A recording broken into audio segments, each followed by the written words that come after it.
eenheid van die paarspel het ons 'n hele wat van mense dit nou noem, 'n hele gees van samehorigheid en van eensgesindheid en van mekaar bemoedig, jy weet, van kom ons byt net vas en nog net twee aande of een aand of wat ook al.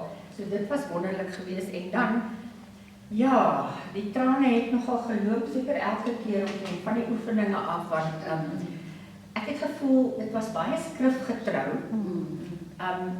En daai pad, die Via Dolorosa, die pad wat Jesus moes loop.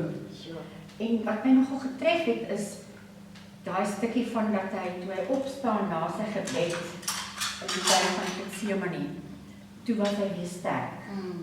En toe hy daar vandaan die pad moes loop, het hy, ek dink God het hom daai nodige krag gegee en jy weet toe hy hom aan die kruis nou verlaat het, was dit daarna, maar dit het my weer getref dat hy daar gesê het, as ek kan, laat dit verby gaan, maar toe hy daar opstaan was hy versterk, want hy het besef, hierdie pad moet ek loop.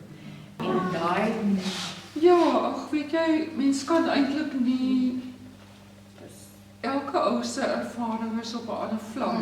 En ek dink wat nou gebeur het is later kom ek begin so.